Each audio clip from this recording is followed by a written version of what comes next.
పిల్లలు, మొదటి పానిపట్టు యుద్ధం ఎప్పుడు జరిగిందిరా? తెలీదా? ఓని రెండో పానిపట్టు యుద్ధం? ఓరి వెతవల్లారా, ఇది కూడా తెలీదా? తెలుసుకోవాల్సిన అవసరం లేదు. ఎవడ్రా కూత కూసింది? మనోడే సార్, బయట ఎవరు కాదు. ఎప్పుడో జరిగిన పానిపట్ యుద్ధం గురించి చెప్పి వాళ్ళ బుర్రలు ఎందుకు పాడు చేస్తారండి? హ్యారీ పోటర్, లైన్ కింగ్ గురించి చెప్పండి, వింటారు. వాళ్ళెవరు? ఏ పిల్లల్స్, మీ మాస్టర్ కి హ్యారీ పాటర్ గురించి తెలియదంట.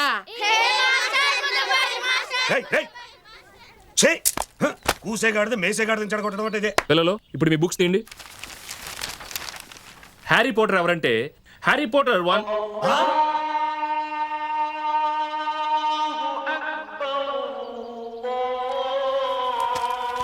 హ్యారీ పోటర్ ఎవరంటే హ్యారీ పోటర్ 1.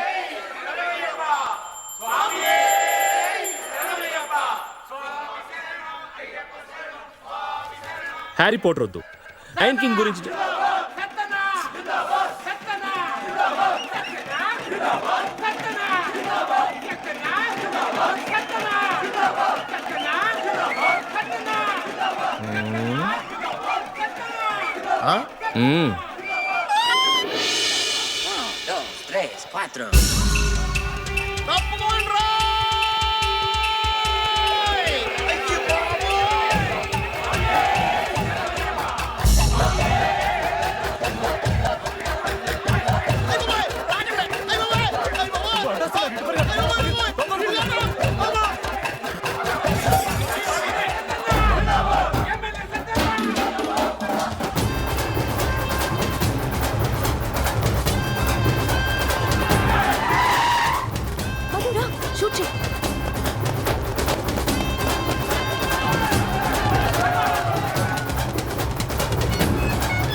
మండ జెండా కనపడితే చాలు, జెండా కర్రలో నుంచుండి పోతావు. వెనకాల దౌరుకు వస్తున్నారు. పద పద.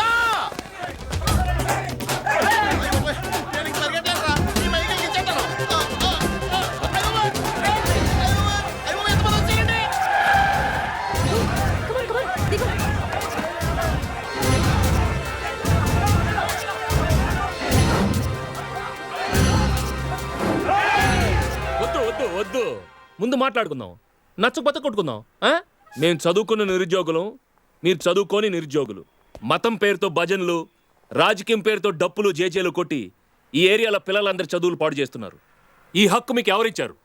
అక్కడ ట్యూషన్ చదువుకుంటున్న పిల్లల్లో నా తమ్ముడు లేడు, నా చెల్లెలు లేదు. కానీ వాళ్ళ కోసం నేనెందుకురా మీతో తగ్గుపట్టం? నాకేంటి లాభం? మీ నాయకుడిని పల్లకిలో మోసుకెళ్లి అసెంబ్లీలో దించారు. ఇంత చేస్తే మీ నాయకుడు మీకేమిచ్చాడు? ఒక చేతికి కత్తిచ్చాడు, మరో చేతికి బీర్ సీసా ఇచ్చాడు. అది ఈ పూటకు మాత్రమే. మళ్ళీ మీ చేతికి వాడు ఆ బీర్ సీసా ఎప్పుడు ఇస్తాడో తెలుసా? వాడి కోసం మీరు ఆ కత్తికి పని చెప్పిన రోజున. కానీ ఆ రోజున మీరు జైలు పాలవుతారు. అప్పుడు మిమ్మల్ని విడిపించడానికి మీ పెళ్ళాం బిడ్డలు వస్తారే తప్ప మీ నాయకుడు రాడు. టీవీ 24 నుంచి కెమెరామెన్ మధుతో అనిత. కంగ్రాచ్యులేషన్స్. మా కార్యక్రమాల్లో మీ యూత్ని ఒక కోణంలో చూపించాం. కానీ మీరు చేసిన పని చూశాక మీలో ఉన్న పోరాట పటిమేమిటో నాకు అర్థమైంది. మీ టాలెంట్ మా ఛానల్కి ఎంతో అవసరం. రేపే వచ్చి ఉద్యోగంలో జాయిన్ అవ్వండి. Okay sir, thank you.